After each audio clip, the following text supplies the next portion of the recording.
ഏവർക്കും പ്രണാമം. നമുക്ക് ശ്രീ വാൽമീകി രാമായണത്തിലേക്ക് തന്നെ മടങ്ങാം.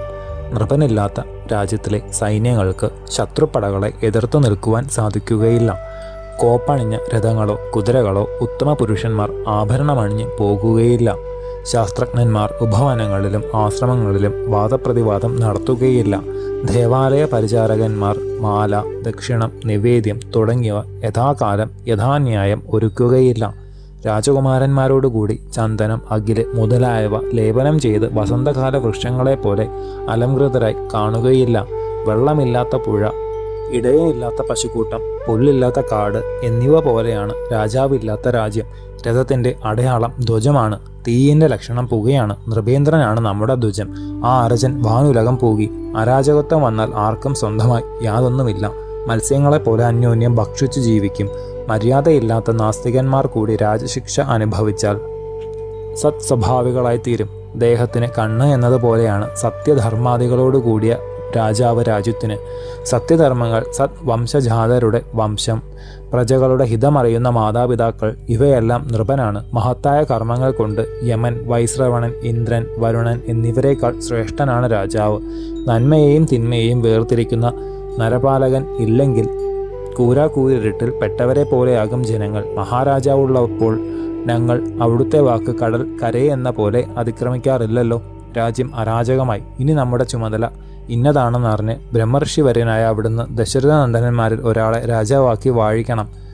മന്ത്രിപ്രവരന്മാരുടെയും മറ്റും ഇപ്രകാരമുള്ള അഭിപ്രായം കേട്ട ഭഗവാൻ വസിഷ്ഠൻ മഹാരാജാവിൻ്റെ ബന്ധുക്കൾ, അമാത്യന്മാർ എന്നിവരോടും ബ്രാഹ്മണ ശ്രേഷ്ഠന്മാരോടും അരുളി ചെയ്തു.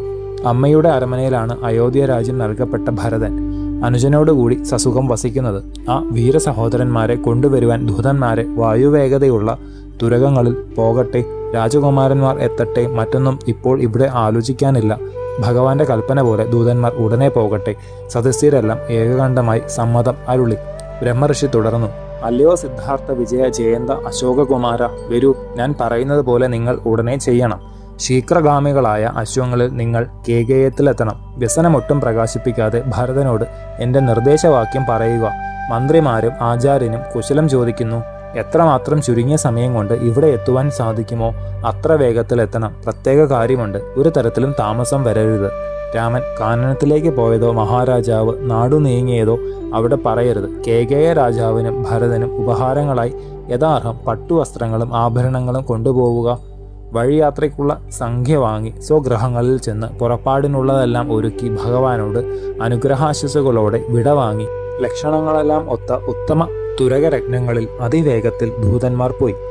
പ്രലംബത്തിൻ്റെ ഉത്തരദിക്കിലുള്ള മാലിനി നദിയെ കടന്നു. കുറുക്കുവഴികളുടെ മധ്യത്തിൽ കൂടി വടക്കോട്ട് ഓരോരോ സ്ഥലങ്ങളായി പിന്നിട്ട് പാഞ്ചാലത്തിലെത്തി. ഹസ്തിനാപുരത്തിൽ കൂടി ഗംഗാനദി കടന്ന് പടിഞ്ഞാറ്റോട്ട് തിരിഞ്ഞു.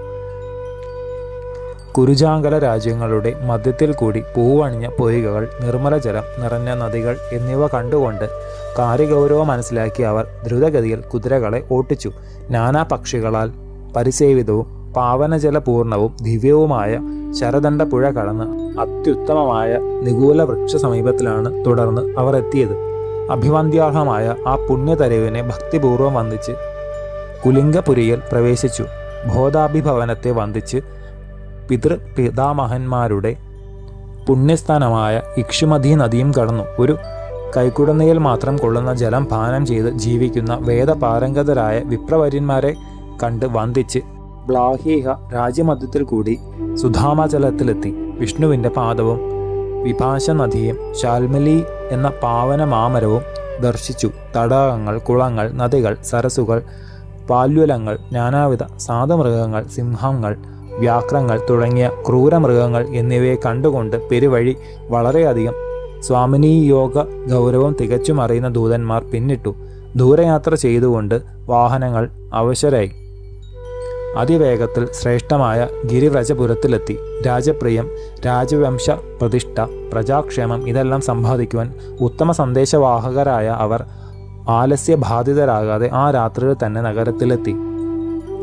ശേഷം ചരിതം നമുക്ക് അടുത്ത ഭാഗത്തിലൂടെ കാണാം. ഗുരുപാദങ്ങളിൽ സാഷ്ടാംഗ പ്രണാമത്തോടെ നമസ്കാരം.